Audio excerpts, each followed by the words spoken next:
Berikutnya dengan begitu mudah dibuat sita eksekusi. Sita eksekusi itu eh, dia ketua pengadilan yang menentukan. Kok bukan saya boleh memilih apa ditentukan, lalu saya hanya dibuatkan surat pemberitahuan hari Jumat setelah jam 4 sore dan untuk dieksekusi jam 8 hari Senin. Jadi akhirnya artinya tidak diberi kesempatan untuk melakukan apapun. Itu fakta yang ada. Lalu setelah ini apalagi? Jadi sepertinya kok tidak pernah berakhir dan bahkan putusan berikutnya sangat sadis. Coba bayangkan, anak harus menderita dan akhirnya ya karirnya juga mungkin untuk makan pun tidak cukup kan, mereka membayar 140 miliar. Lalu bagaimana coba seandainya kalau saya harus memilih, coba kita tanya ke ibu-ibu pada umumnya.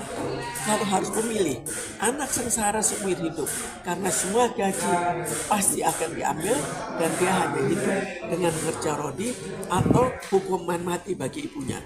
Mungkin pilihnya hukuman mati. Ini terkadang lucu, jadi ini kan sebetulnya kalau ceritanya cerita panjang, tapi kalau drama yang tidak berakhir, artinya bahwa ada putusan Mahkamah Agung. Tapi putusan Mahkamah Agung akhirnya dibuat suatu ketentuan atau suatu amanah yang lebih daripada keputusan.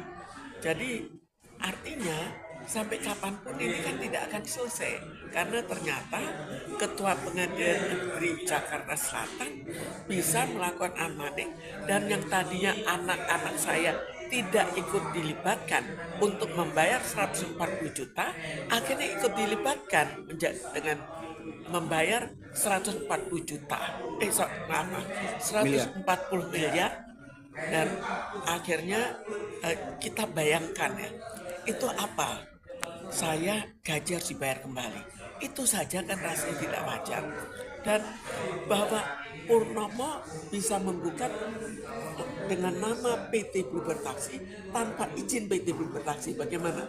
Apakah itu sah atau tidak? Itu pun masih 140 miliar yang harus dibayar, denda yang harus dibayar.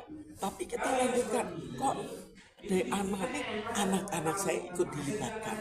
Jadi kan anak saya mulai sekarang sudah, kalau betul-betul misalnya saya tidak ada dan tidak bisa memperjuangkan, kan hidupnya tinggal sengsara seperti gembel kan.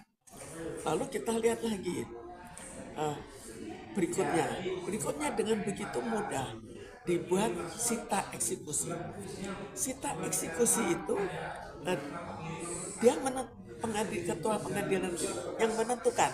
Kok bukan saya boleh memilih apa ditentukan, lalu saya hanya dibuatkan surat pemberitahuan hari Jumat setelah jam 4 sore dan untuk dieksekusi jam 8 hari Senin.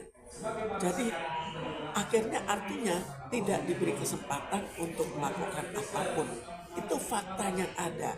Lalu setelah ini apalagi? Jadi sepertinya kok tidak pernah berakhir dan bahkan putusan berikutnya sangat sadis.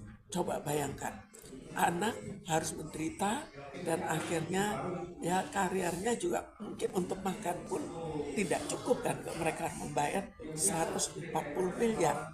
Lalu bagaimana coba seandainya kalau saya harus memilih, coba kita tanya ke ibu-ibu pada umumnya. Kalau harus memilih, anak sengsara seumur hidup karena semua gaji pasti akan diambil dan dia hanya hidup dengan kerja rodi atau hukuman mati bagi ibunya.